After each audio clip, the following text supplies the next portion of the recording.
Hello and welcome to everybody. We're at the AO Center in Zurich, Switzerland.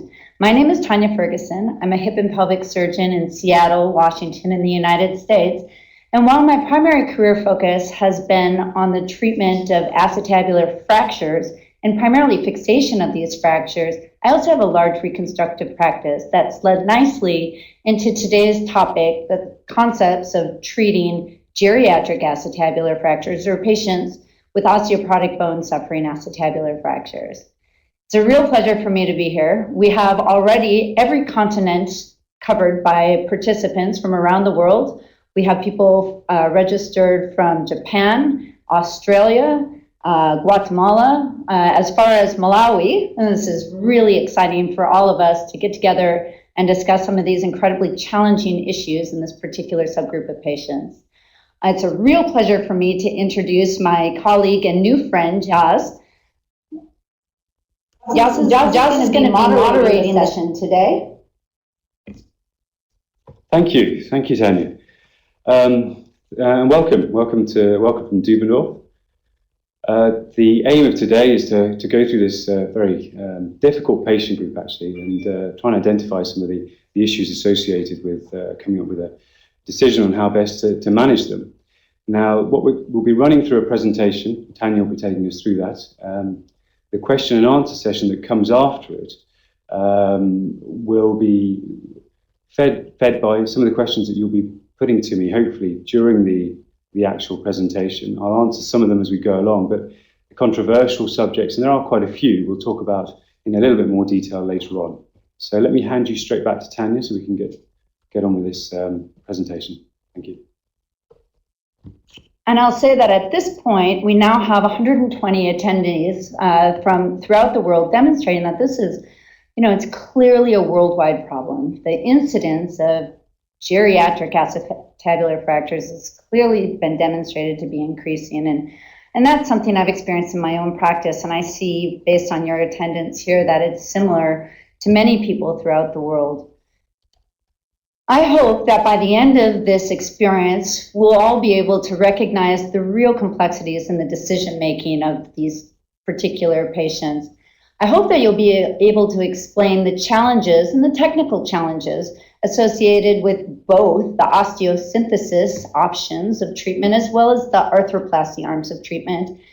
And I'm going to hopefully, I hope, identify some of the goals and the fracture-specific techniques that we employ towards the idea of successful arthroplasty treatment of these patients. Now, before we get started, it'll help us a lot to get an understanding of your particular background. So if you'd all answer this question, we'd like to know what kind of practice you have back at home. Are you a surgeon that's very comfortable with osteosynthesis? Do you have primarily an arthroplasty practice? And if so, what type of approach do you tend to, or are you comfortable using? A posterior approach or an anterior approach? Or are you versed in both the anterior and posterior approach techniques for arthroplasty? And finally, are you in the group of surgeons who are comfortable both with fracture fixation techniques as well as the arthroplasty techniques for hip problems? So one of the things we'll discuss in depth is that having an understanding, at least, of both fracture fixation techniques for acetabular fractures, as well as some of the arthroplasty concepts, really are important in moving forward. I see now, and you should be able to see on your screen, that about half of you recognize yourselves as trauma surgeons.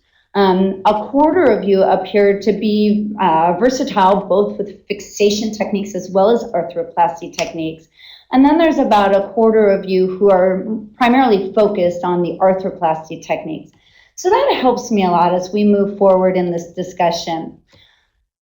Before we go too far, I just want to take a case. This is a patient I treated quite a while ago in my practice now, about 7 years ago. He's a very active gentleman, 79 years old, and he does have health concerns. He has heart disease, he has problems with his lungs, and he smokes. But he, on Christmas Day, was out riding a scooter that his grandson had just gotten for Christmas. And he, of course, and silly man, thinking he at this age should be riding a scooter, but fell directly onto his femur, onto his side, and you can see the resultant acetabular fracture. When I look at this, I see first that I have The displacement here of the anterior column, quite common with the elderly fractures to have an involvement to the anterior portion of the acetabulum. We can see there's minimal, if any, displacement through the retroacetabular surface of the posterior pelvis. We can see instead we have a quadrilateral plate fragment involvement with subluxation of the femoral head associated with the fracture pattern. And on the oblique views, we can see now on the obturator oblique, the involvement of the, again, anterior column with impaction now of a portion of this region, leaving behind this intact portion of roof as the femoral head has maintained its relationship with the low anterior structure displacement. And on the iliac oblique, we see here the quadrilateral plate involvement. And now we can move forward on the CT scan to see that we have this anterior wall fracture. And the anterior wall fracture is seen to be multifragmentary, so at least two components in this particular fracture. As we scroll caudally in the CT scan, we see that the femoral head is going to maintain its relationship with the anterior wall as this quadrilateral plate component opens up to allow passage of the femoral head.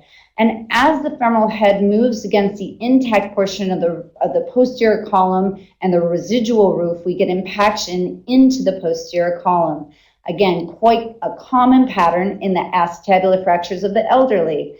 If we look at the retroacetabular surface, however, it's intact. There's been no transverse fracture that disrupts the integrity of the retroacetabular surface, making this fracture classified as an anterior wall fracture. I would add multifragmentary anterior wall fracture with marginal impaction and a quadrilateral plate component. Drawn on a sawbone, we can see that there's the multifragmentary anterior wall fracture here. We can see the quadrilateral plate hinging open and displacing, again, these two portions of the acetabulum opening to allow the femoral head to migrate cranially and centrally through this area of impaction of the radiological roof. And I want you to look at this and know that after I give you a little bit more baseline information, I'm going to ask you what you'd like to do to treat this patient. Would you like to leave it? That is to say, conservative management of the fracture? Would you like to attempt to fix it with open reduction, internal fixation techniques, or maybe closed reduction with percutaneous management? Finally, do you think it best for this patient to attempt an open reduction of the columns and the supporting structures and then an arthroplasty option? I'll say it now for the first time, and I'll reiterate it over the entire discussion. When we talk about this combined procedure or the arthroplasty options, we've recognized certainly that stabilization of the fundamental structural support of the acetabulum is critical for success in any arthroplasty arm. So you'll see this described as open reduction, internal fixation, and arthroplasty, or sometimes labeled a combined procedure. So I'm going to give you a little bit more information, and then we're going to come back to this patient. We'll see what everybody would like to do. So what do we know? We know that about 70% of the fractures that affect osteoporotic bone or geriatric patients involve the anterior portion of the acetabulum. These will be the associated both column fractures, the anterior posterior hemitransverse fractures, and the anterior column and wall fractures. We see in these fractures, much more so than in their younger cohort, that the fractures tend to be multifragmentary. There's often impaction of the residual roof into predominantly the posterior column, but sometimes into the displaced fragments themselves. There's often a complete delamination of cartilage off of the subchondral bone, and then there's commonly subluxation. So here's a very common radiograph of the osteoporotic fracture. We can see again, as in the first case, we've got disruption of the iliopectineal line, clearly an involvement of the anterior column, less obvious anything in the posterior elements. And now when we go to the obturator oblique, we can see clearly the femoral head staying congruent with this, in this particular case, a low anterior column fracture, displacing and allowing passage of the head, with the opening of the quadrilateral plate component, which can be of variable size. leaving behind a portion of the roof, and in this case, this portion of the roof creating a massive impaction injury into the superior lateral aspect of the femoral head, while having a portion of impaction going into the intact posterior column. And I'll just show you this. This was the case that this was a particular case that did go on to an arthroplasty. And you can see that after just 2 days of sitting after a fracture, a huge amount of the femoral head can be injured just by the displacement of the femoral head in association with that intact roof. So what else do we know? Well, we know that conservative management is a fantastic option, does very, very well in cases in which there's secondary congruence. What is secondary congruence? It's the situation that occurs with particularly associated both column fractures, in which case the entire acetabulum does move with respect to the intact innominate bone. However, the relationship of the acetabulum to the femoral head remains congruent. Patients with incongruent joints treated conservatively do poorly, at least as far as it pertains to their functional outcomes. And this has been seen by every author that's looked at this variable. Finally, we know from experience that delayed conversion to total hip replacement is quite challenging if there's an underlying element of of malunion or non-union. It sure is tempting to say, oh, this patient is quite sick. Maybe we should let him heal, get better physiologically, and then do his total hip replacement later. Well, this is a case that was left for me when I first started my job at UC Davis in California. You can see that he had a minimally displaced acetabular fracture. He was very, very sick. And so the option for conservative management was applied. But as quickly as 8 weeks from his fracture, and though this patient was absolutely compliant with his non-weight-bearing status, you can see a massive migration. And at least in my practice, this is a very difficult hip replacement now, 8 weeks, 3 months down the line when the patient is in severe pain and wants something done about his problem. What else do we know? Well, we know that internal fixation by open reduction techniques is incredibly challenging. First of all, obtaining a reduction in the osteoporotic bone it's a challenge for sure. For me, I'm 10 years in my practice. I've been doing these fractures for in a dedicated way for quite some time, and I find it incredibly challenging to obtain the same quality reduction in the geriatric patient in the osteoporotic bone as I do in a younger patient. The bone is commonly multifragmentary. The impaction is incredibly significant. Once I achieve the reduction, it's really difficult to get it to stay there. That is to say, achieving secure fixation in osteoporotic bone challenges all surgeons in all parts of the skeleton, and certainly also in the acetabulum. Finally, maintaining a reduction long enough for the typically pathologic bone to go on to union is very difficult. So these patients take longer to heal. Therefore, we need to hold them in place longer, and it's a real struggle. We know that patients have high rates of perioperative medical complications with any surgical arm, and certainly with internal fixation. And finally, emerging evidence demonstrates to us that the conversion rate of attempted fixation to ultimate arthroplasty, it's a lot higher than we thought it was, at least when I started my work on these fractures. In today's literature, it really does approach 30% at 5 years. That said, if we can get patients through the successful surgery without terrible complications, they tend to do functionally fairly well. You can see here 2 studies, an early study by Dr. David Helfert in New York. This is a small series followed for greater than 2 years. And while they had a very significant number of medical complications, all patients went on to union, and they only had 1 patient who described a poor functional outcome. When they subsequently looked at this in a larger series of patients in 2010, average age of 67, we saw that whilst they were unable to obtain excellent reductions, in many patients they had poor or imperfect reductions, they still had good functional outcomes. And this is one of the first papers that showed me in this patient population the quality of reduction does not necessarily parallel the patient's functional outcome. So this is something we learned. However, and this is one of my favorite papers published right now in this discipline, out of shock trauma, Bob O'Toole and Jason Nascone looked at their patients older than the age of 60, and they looked at their own conversion rate when following patients for 5 years.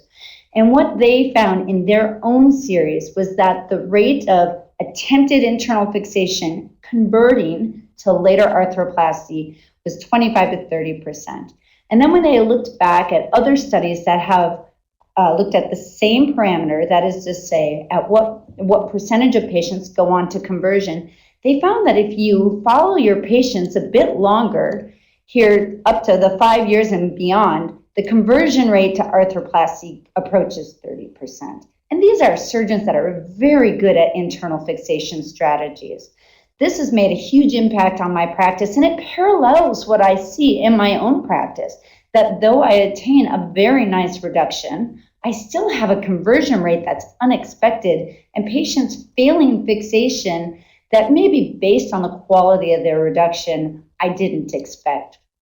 Okay, so maybe we should be doing total hips on all of these patients. And remember, and I'll say it again, when I say total hip in this patient population, I mean that we need to go in and stabilize the supporting structures of the acetabulum, the columns, the walls for rim support.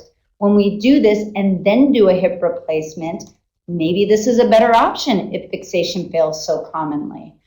What do we know about this? Well, we know that, and this is from Joss's study, recently published, a 45% non-fatal complication rate. And this was a bit higher than patients treated with internal fixation.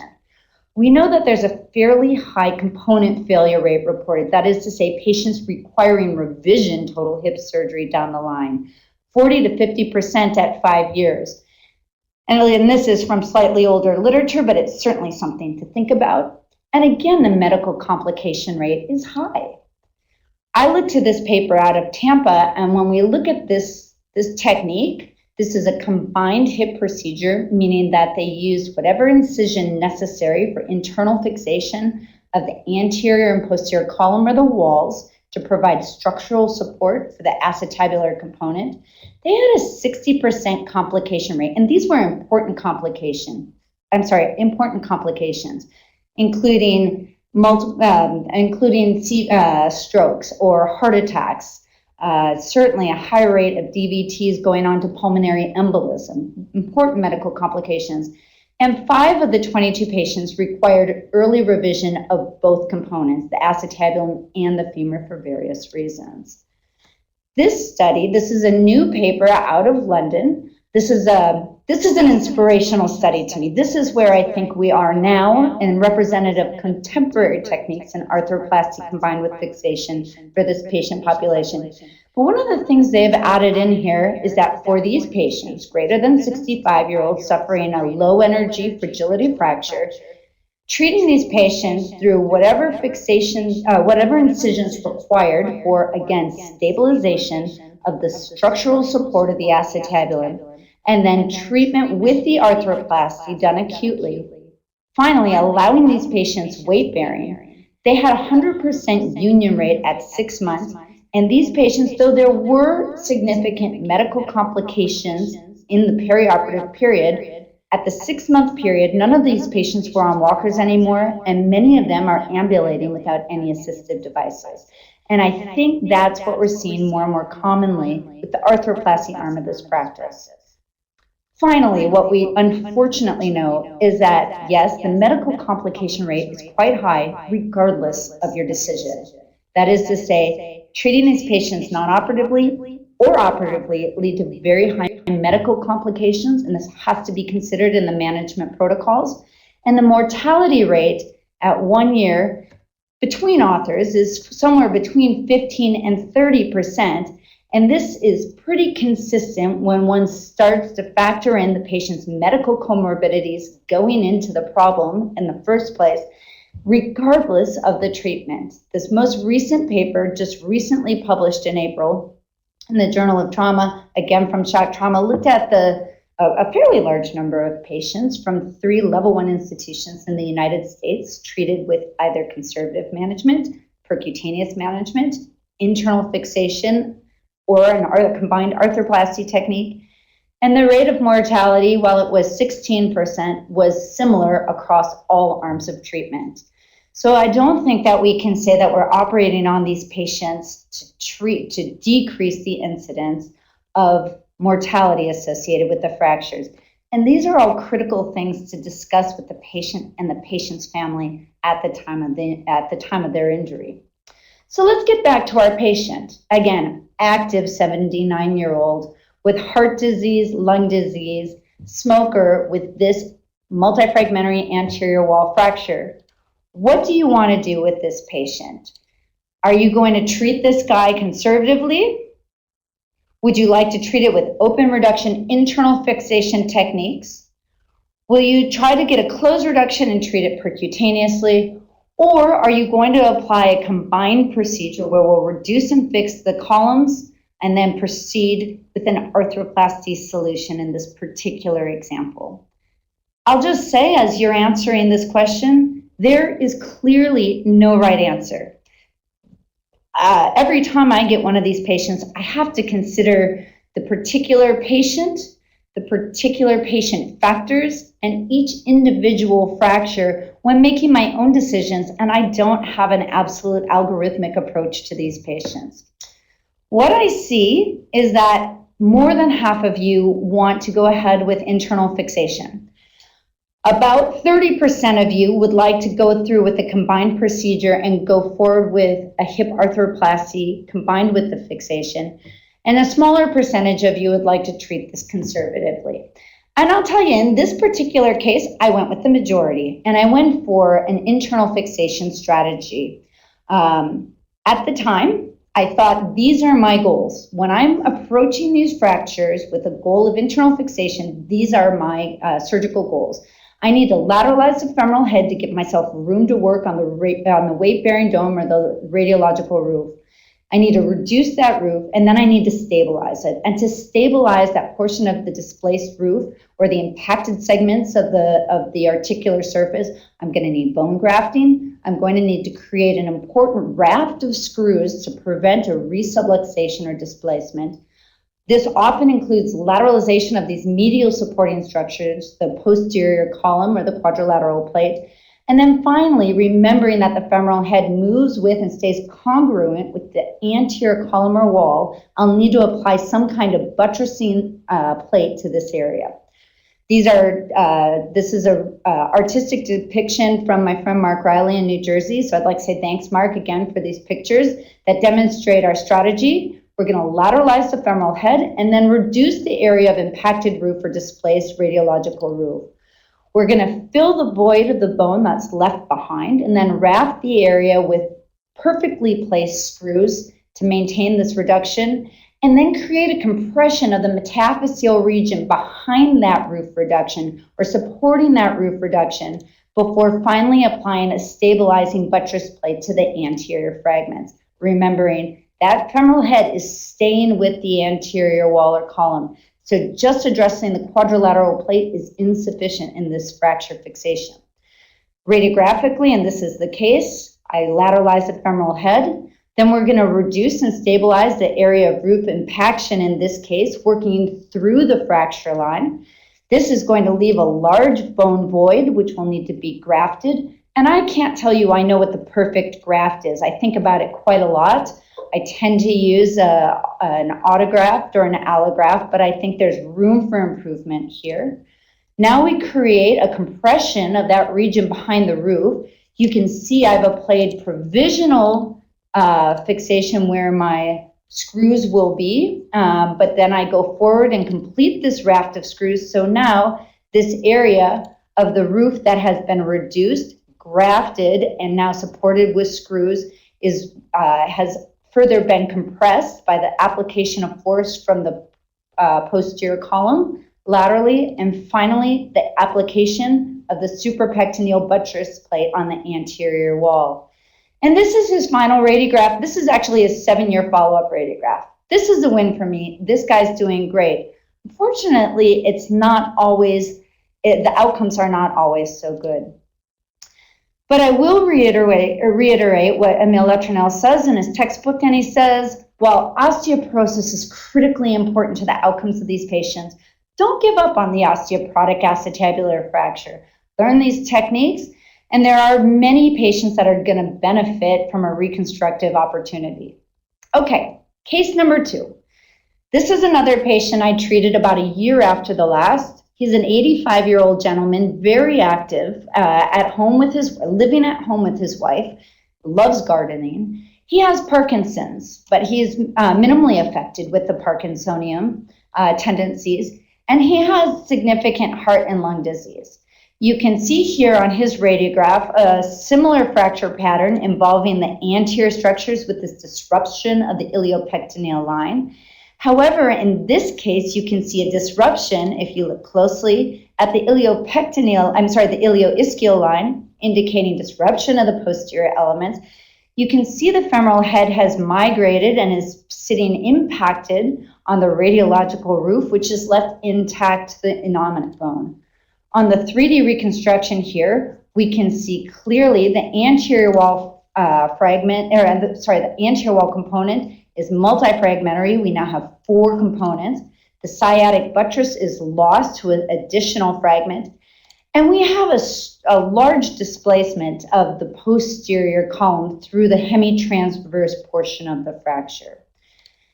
So again, I'm going to ask you, I'll give you the same options. How would you like to treat this patient, my 85-year-old gentleman with Parkinson's, who has a different fracture pattern, similar in that it's considered an anterior posterior hemitransverse fracture, but maybe with some different fracture features, the displacement of the posterior column, the loss of the sciatic buttress, and now in this case, the impaction of the femoral head.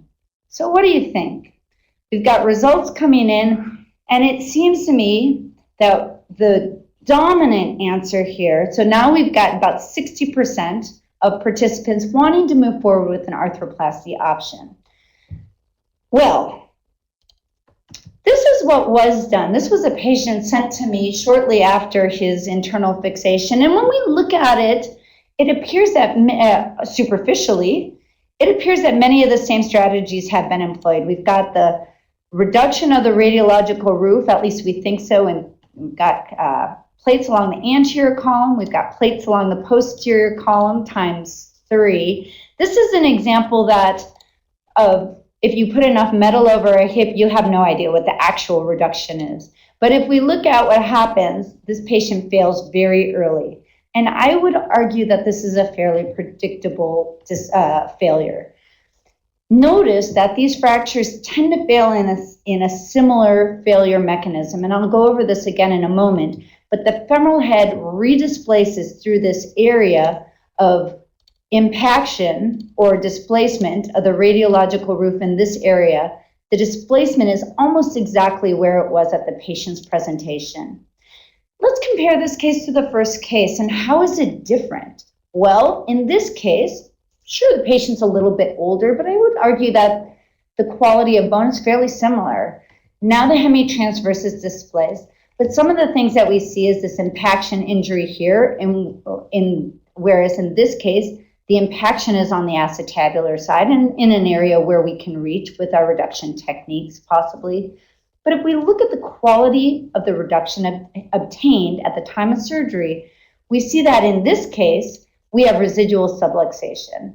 At least we do if we look very, very carefully. So this is where the femoral head sits right now and where the intact portion of the radiological roof is in this particular fracture. And you can see this hip is subluxated. Where the hip is supposed to be is distal and lateral with respect to the radiological roof. So this is left with residual subluxation. And what I can say is that certainly if there is residual subluxation at the time of fixation, those patients fail fairly predictably. And this patient went on to an incredibly difficult reconstruction, requiring metal removal from both the front and the back before the placement of the hip, which ended up being a 2-day surgery due to problems on my part with bleeding in the superior gluteal artery. So this is challenging, and what we'd really like to know is what fracture patterns will predictably fail fixation attempts. And authors have been looking at this for a very long time. Maybe the superior medial dome impaction predicts failure. Maybe the quality of the posterior wall fracture predicts failure. Patient age, quality of bone, these all have been looked at. The amount of marginal impaction into the femoral head. Unfortunately, multiple authors have demonstrated now that there's no reproducibility of any of these predictors of failure. This, again, from the same article from Shock Trauma, a different article from Shock Trauma, demonstrating that of all of these radiographic parameters that authors have explored, the only one slightly associated with conversion to arthroplasty in their experience, and this was with a fairly large number of patients, was the posterior wall fractures. So wall fractures that are multifragmentary and marginally impacted. So my summary of this is unfortunate. There are no reliable radiological indicators to help me know which fractures will successfully be fixed and which ones I should absolutely replace. Quality of the reduction of the articular surface does not parallel or correlate with outcomes, and the conversion to arthroplasty, even in beautifully reconstructed fractures, is much higher than I thought it was at the beginning of my practice. I do know how they fail. That is to say, they fail predictably. Again, this is that anterior fracture pattern where we've had a reconstruction here of this area of impaction and roof, but insufficient fixation leads to a resubluxation and the femoral head moving right back to where it started, and bad early wear, and this happens in the first 6 to 8 weeks of surgery. The posterior patterns fail based on the quality of the posterior wall fracture and your ability to reconstruct it or not. This is at least what I've seen, and therefore my indications for arthroplasty, and this is an evolution, I promise you, certainly patients with pre-existing and symptomatic arthritis. A physiological need to be weight-bearing, and I think we're seeing this more and more often, that we can let our arthroplasty patients weight bear immediately, or insufficient achievement of reduction at the time of surgery. And now for me, if I anticipate that I won't be able to get a sufficient reduction at the time of surgery. And for me, this is where there's a divergence. The anterior fracture patterns, that reduction needs to be a containment. We need a concentric reduction. It doesn't need to be smooth or perfect, but it needs to be concentric. And the fixation quality is important. In the posterior fracture patterns, it's all about the posterior wall morphology and whether or not I can reconstruct it in an anatomical way. Okay, so with all that in mind, let's take this lady I took care of 2 winters ago. This is a 95-year-old woman, perfectly happy but demented, with no medical problems outside of her dementia. And she fell at home. She lives at home with her daughter and her 3 grandchildren. She walks around the city block with her dog and the grandchildren every night. She presents to me with this fracture. You can see again, a segmental anterior column fracture, very severe osteoporosis. And in this case, we don't necessarily have impaction of this superior medial aspect, but we see fragmentation there. This is a warning signal to me of delamination of cartilage. But the most important thing with this lady is that she is in severe pain. She's accompanied by her entire family, and she is screaming in pain. She can't find a comfortable position. Her 3D reconstruction demonstrates a fairly straightforward anterior column fracture. Were it not for that area of impaction, I would say this is a very, very straightforward reconstruction. But we know that the articular surface looks a little bit more concerning. So again, you have the same options. How would you like to go forward with this one? And I think we're going to see a lot of divergence in our treatment. This lady is 95 years old. Now, we certainly see patients living longer and longer, but 95 is the higher limit of age in my practice at this point, for sure. I haven't personally treated a patient older than 101. She's in significant pain with minimal medical comorbidities. Anesthesia says, she's got some age-related risk, but not so much. And this is what we expected when we discussed this case, when Jazz and I discussed this case before the webinar. About half of you would like to treat her conservatively, and that's absolutely not wrong. This is one of those cases where I think what's important is the patient and the patient's family and their thoughts and what they want for their loved one during what is most likely to be the last years of their life. And for me, with this particular family, her pain was so extraordinary, they wanted to move forward with surgery. When I think about that, I've found in my practice, patients that undergo the arthroplasty arm have much lower pain after surgery, much more immediately, and again, I feel comfortable letting them waive fare. So again, what do we know? For successful arthroplasty, component stability is critical. We're going to need to fix the disrupted supporting structures. And this is a contrast. There's a conflict here. We've already discussed that 70% of these patients have a fracture that involves the anterior supporting structures. Yet most of us are more comfortable, and before the discussion here, more of us were comfortable with posterior implantation of components. There have been 3 techniques described in the literature to address this conflict. 1, we can stabilize the anterior fractures with cables applied through a minimal anterior approach. This is how Dana Mears described the surgery, and this is how many surgeons approach this problem. Another option is to do a primary incision for the fixation of the anterior fracture. So either an ilioinguinal or ilioinguinal variant or an addition of the stappa exposure, and then implantation of the hip through the posterior approach. Or finally, and this is my training was with Dr. Joel Matta, I've become very, very comfortable with the anterior approach arthroplasty, which allows me through what we'll call the Levine exposure to stabilize the anterior fracture fragments and implant the prosthesis through the same exposure. So if we look here, and I know that these surgical incisions pictures are quite difficult, but this is the anterior superior iliac spine here. Patient's foot is here, patient's head is here. This is the iliac fossa, and you can see the displacement of the anterior column in this case being reduced, and I will then place a buttressing plate on that area. Doesn't need to be anatomic, just needs to be supportive. I've already performed my neck osteotomy, and I'm working through the acetabulum itself with direct palpile and visual access to the acetabulum.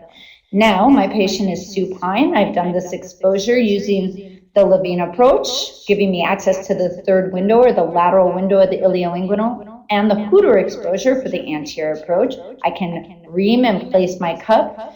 I use augmented screws in my cup. So this is the cup that I'm using in my contemporary practice. It's got both the dome screws, so I can use my image intensification to get the screws up the sciatic buttress, as well as my peripheral rim screws in the end with 5 different screws in the cup, thus the cup acting as a plate in and of itself, sandwiched between the anterior column fixation. I would direct you to the many learning opportunities, online opportunities to learn about femoral preparation, which is certainly different to the anterior approach, but something more and more people worldwide are getting familiar with. I'll then use my image intensification for my leg length and offset. And this is her final construct, a cemented component. I will tell you this patient got up and walked to the bathroom after surgery that night. I let them be weight bearing as tolerated without, we always have all kinds of concerns, but I at least feel somewhat comfortable with this protocol after my surgeries with the arthroplasty. This patient provides a little bit more complicated example because of the wide displacement of the posterior column. In this case, again, through the same Levine exposure, the anterior buttressing plate here, I'll reduce and fix the posterior column with anterior to posterior screw fixation, again using the fluoroscopic navigation for component positioning, and multiple screw augmentation to get a rafted screw area compressing around the cup and immediate stability. So for these anterior-based acetabular fractures, in which I'm going to perform a combined procedure, open reduction and internal fixation of the anterior structures, and then total hip arthroplasty For me, in my practice, the single exposure is certainly preferred. It's a faster surgery for the patient and lower blood loss, certainly. It's important to remember you don't need an anatomic reconstruction. You need structural support for your acetabular component. Most of these cases can be sufficiently addressed through the single Lavina approach. The patients that I require a posterior exposure on are those in which there's a posterior wall deficit that's going to threaten my rim support. In those cases, I can't use a single anterior exposure. My fixation goal always includes that anterior buttress plate and this rafting of screws above the acetabular component. Immediate stability is required, and so for me, in my component choices, I want to use as many screws as possible through the cup. I think that advances in surface engineering are highly advantageous, and I think there's room for improvement and advancement in cup design specifically for these fractures. Okay, well, here's our last case. For our final case, let's take the example of this 69-year-old man, very active. He was in his go-kart in the sand dunes outside of Pebble Beach or something like this. He has an open tibia fracture on the same side. He has kidney disease, heart disease, he's on dialysis, and he has lung disease. And now we can see, let me just go back. Here we see we've got this transverse acetabular fracture, which isn't nearly as concerning as this posterior wall fracture. And this is a posterior wall fracture with multiple components. This is going to be something that's going to be very difficult and defining in this patient. So I'll ask you, how would you like to treat this particular patient? Again, same options. Will we leave him conservatively treated?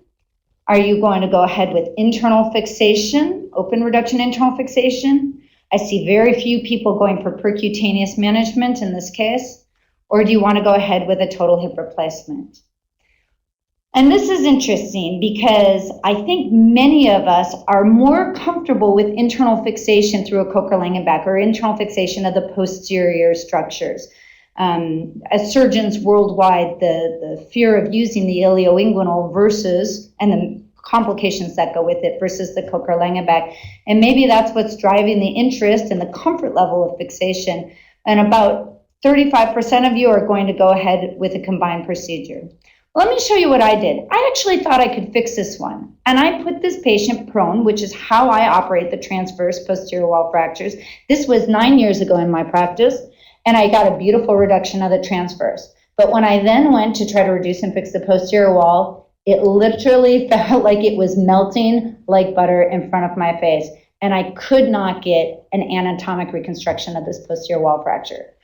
So I closed him up with a whip stitch and put him lateral, and I went ahead with a reconstruction. Technically, the most difficult part of this reconstruction is filling the void of the posterior wall area. So now these are again pictures donated by Dr. Mark Riley. You can see what we've used here is the femoral head autograft. We cut the femoral head in half, put it into the defect of the posterior wall, and ream it, starting with the smallest acetabular reamer, with the smallest reamer that we have. The head is fixed into the deficit with screws and with the plate. So here's the femoral head autograft. This is the same patient shown from a different vantage point, looking up the cup. Again, the femoral head autograft placed into the deficit with screws and buttress plates. Now, I think a lot of surgeons probably have experience with augments or tantalum augments for the same problem. I just simply don't have the experience using the autograft most commonly. I then still use my C-arm navigation for component positioning, which is challenging in the lateral position, particularly when the acetabular landmarks are disrupted. And again, screw augmentation with a final image looking like this. A more recent case, 2.5 years ago, this patient now with a posterior column, posterior wall fracture, and you can see based on this posterior this fracture, just a multifragmentary posterior wall with massive bone void. This is a case where I recognize in advance this is going to be a difficult reconstruction of her posterior elements, and I go straight to the reduction and fixation with a combined approach of arthroplasty. Again, from a Coker-Langenbach approach, reduction and fixation of the transverse, placement of the cup after using the femoral head autograft as the deficit in the back. And if I could just show you, this plate right here is fixing that autograft into its position, the cup placed under fluoroscopic guidance, and using my fluoro scanner to aid in the placement of these screws up the sciatic buttress, again, as many screws as possible. I use the C-arm to try to navigate my leg length and offset as best possible when in the lateral position, which is a challenge. With a final construct here, this woman is 2.5 years out and doing very, very well, back to her baseline activity level. Again, she's weight bearing as tolerated immediately after surgery. This woman didn't get up and start walking quite as quickly. She had medical problems, but within 4 days, she was ambulating after surgery. Again, with the stabilization and the screw fixation through the cup as her reconstructive effort. So I'll summarize the posterior fractures, and then we're going to go to a question and answer discussion session. In these cases where predominantly the fracture involves the posterior aspect of the acetabulum, that's 30% of reported on cases, there really isn't a conflict. We're very comfortable fixing these fractures from the back, and we're all pretty comfortable with the Coker-Langenbach approach for arthroplasty. The technical difficulties for me in these cases is doing something with that void that threatens cup stability based on the lack of rim support. I use the femoral head, but again, I think there's great room for improvement on that. And I find that accuracy of component placement is a real challenge in the lateral position. And this is most closely associated with dislocation risk afterwards. I think there's a role of navigation here. I use the C-arm. This is a big part of the time of my procedure, trying to use my C-arm in the lateral position to ensure my component positioning. And then finally, as far as a reconstructive effort, I use a femoral head autograft. Again, augments are an option here, and I think a good one. And remember that these acetabular components, I like to use components that are primary components or hemispherical components with multiple screw options, but I do with engineered back surfaces. I do think there's room for advancement in our field by engineering of new components for these problems. I think, Jazz, I'm going to turn this all over to you now. I see you're fielding questions left and right, and move forward with the question and answer portion of the webinar. Yeah, thank you, Tania. Very comprehensive. We've been through quite a bit there. We've had quite a few questions come in, and I think there are a few themes. I think the first theme of questions is related around the approach one should use in tackling this sort of fracture in this sort of patient group. I mean, certainly for me, to reduce, my aim is to try and get a stable construct of anterior and posterior column, and I would prefer usually, if I'm going to do a fixation and a total hip replacement, I would usually use a stopper approach in these patients and put an anterior column plate or a quadrilateral plate or even both plates on, and then flip the patient over and do a posterior plate as well as a total hip replacement at the same time. That seems to work very well, and it allows these patients to get up and get mobilizing fully weight bearing straight away. There's been a number of questions about the anterior approach, having special tables for this sort of thing, but we value your opinion on how you'd approach and the sort of the particular approach.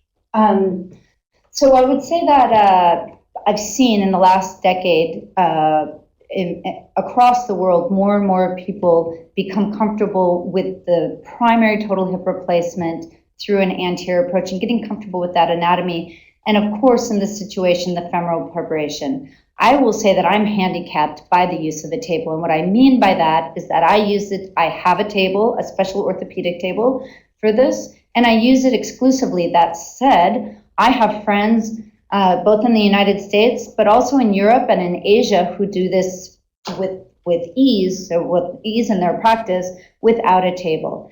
I will say that the extension of the exposure to include the entire Levine approach really facilitates the femoral implantation. It is so much easier to access the femur appropriately with the exposure cranially along the iliac crest compared to when we're just doing a primary exposure, primary Hooter approach with a 10 centimeter incision. That said, it is a learned thing. If you don't have experience with total hip replacement through the anterior approach, there are lots of resources to learn it, but but it's certainly not that easy. And in those cases, I think if you're not comfortable with an anterior approach, arthroplasty, the way that just you do it at your hospital, it demonstrates the best application of principles and techniques, which is the reduction and fixation of the anterior fractures through safe and limited anterior exposure, not the entire ilioinguinal, but rather the stapa and the lateral window in those cases that need it,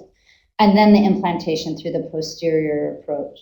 I will say I am not good at doing this without a table, but many surgeons in the country are very good at doing the surgery of the anterior approach, the total hip replacement anteriorly without a table. Did I answer your question? Yeah. So next up, there's been quite a bit about fixation techniques for the acetabular component of the hip replacement.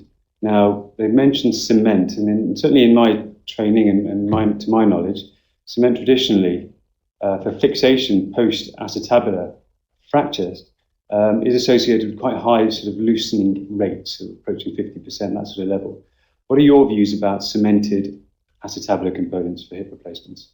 Yeah, I think that I don't have experience with the technique of cementing necessarily. I have only 2 cases that I've used this technique, and I've been heavily influenced by my experience at UCSF as a resident on this.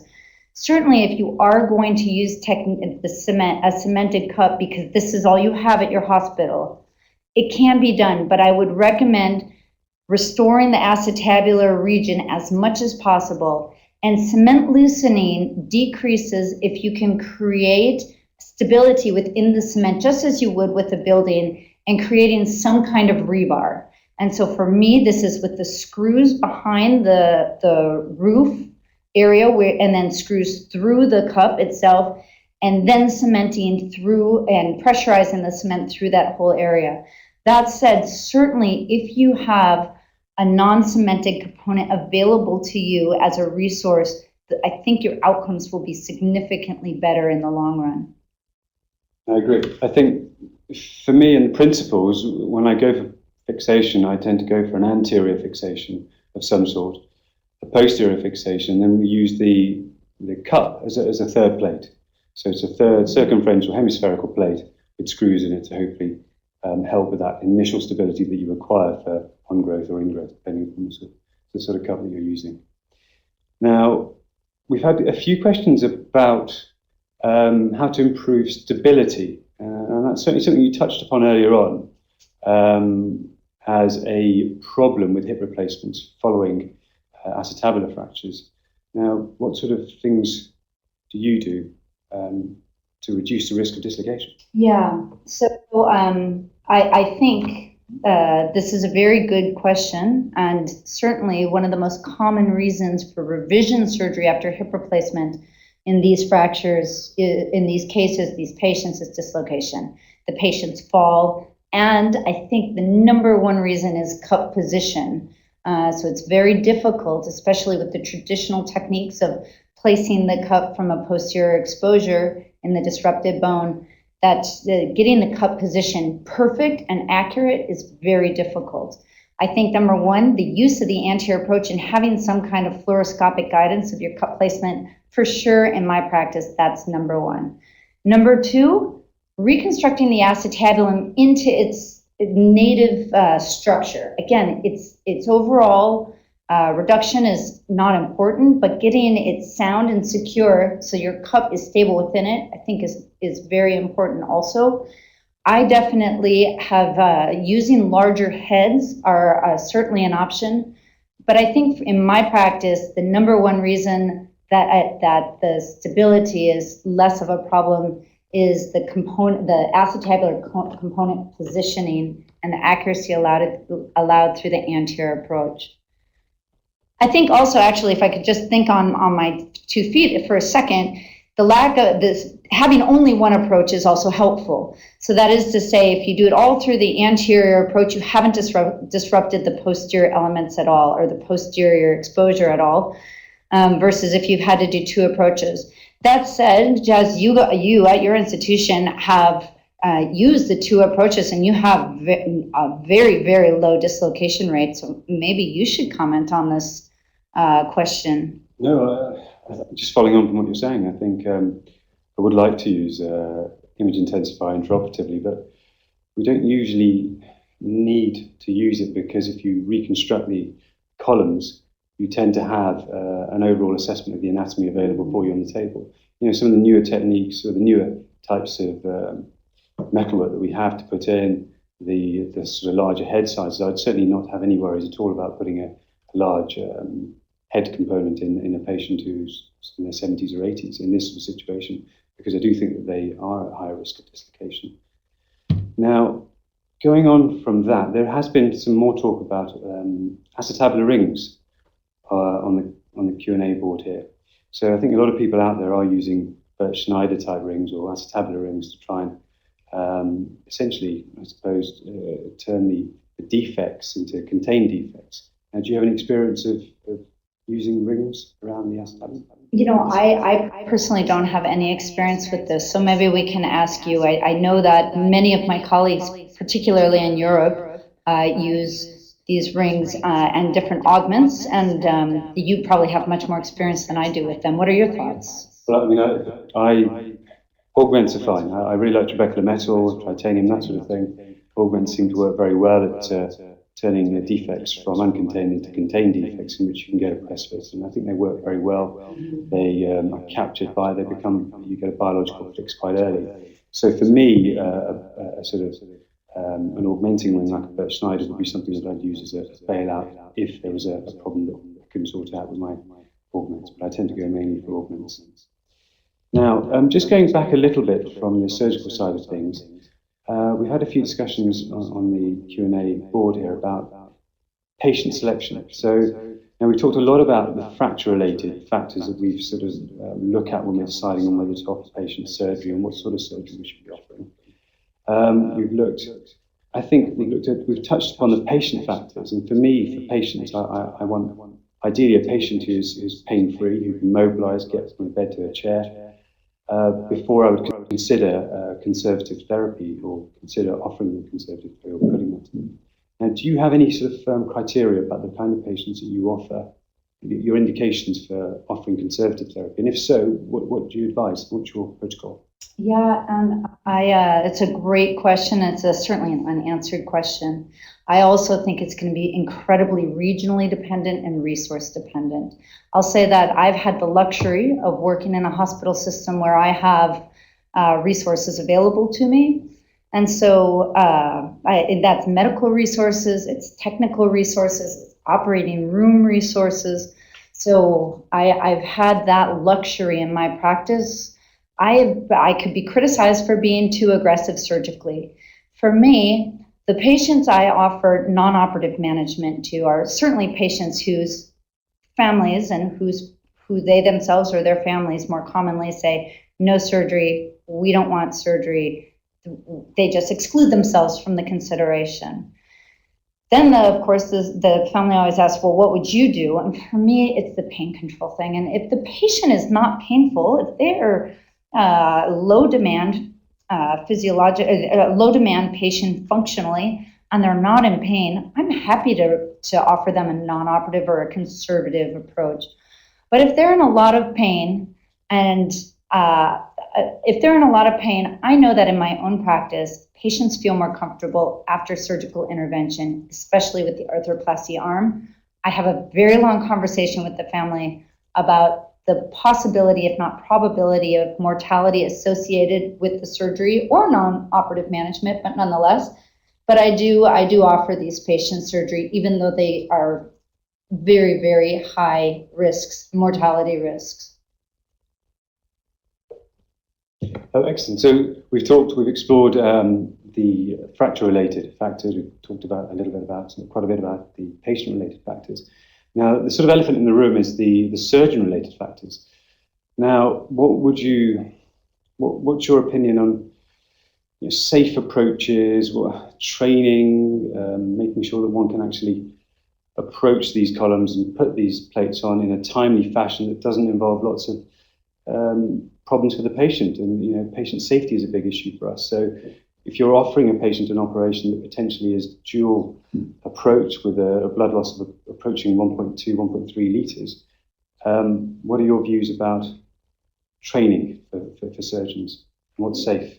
Yeah, and I think, first of all, I think that this is an opportunity for us to improve. That is to say, as a group, I think that we should start working on courses and learning opportunities, practical learning opportunities for surgeons to learn these techniques.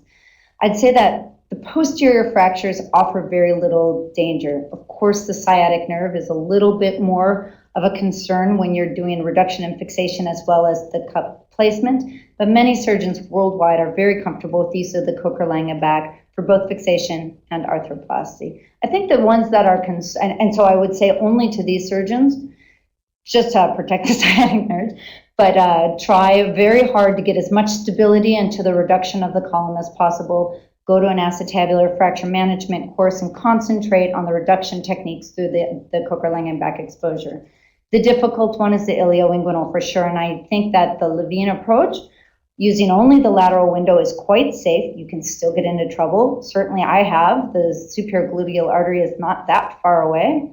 But you can learn this certainly at courses that are offered, and then the STAPA equivalent, as you've said, or again, taking the opportunity to go learn these exposures, practice them on cadavers.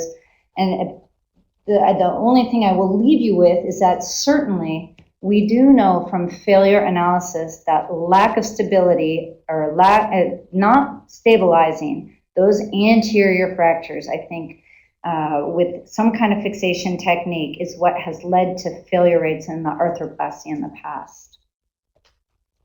Excellent, thank you very much. It's a very good presentation, very comprehensive and well delivered. Thank you, Tania. I'm going to hand you back to Tania now to run through the summary for this webinar. And that's it from me. Thank you. Yeah, so and I'll just say thank you to the AO Trauma division that allowed us this opportunity, and certainly to all the participants. We will sit here for quite some time now and answer all the questions we haven't gotten to, as many as we can at least, but we should be able to accommodate that. I'll just give you some take-home messages as well as demonstrate to you how my practice has changed in the last couple of years. Remember that these patients just have a really high rate of medical complications, and regardless of what you do, the mortality rate, I quote patients 25%, regardless of treatment, of management option. Non-operative management leads to poor functional outcomes and leads to pain in patients with incongruent joints. And these are really difficult to reconstruct later. Remember that with unfortunately, the radiological landmarks that we've looked at or parameters that we've looked at that will predict failure, they're not accurate. We don't have anything that's predictable. The quality of the acetabular reduction, fracture reduction, does not in this patient population correlate with poor outcomes. The fracture patterns tend to fail predictably. That is to say, those anterior fractures are going to resubluxate into that area of deficit, whereas in the posterior fractures, the posterior wall morphology will define the fracture. You know, this is something I've really just learned in the last 4 years, and it's really coming out in the literature now. The conversion rate of even masterfully reduced and fixation constructs is still very high, higher than I ever expected.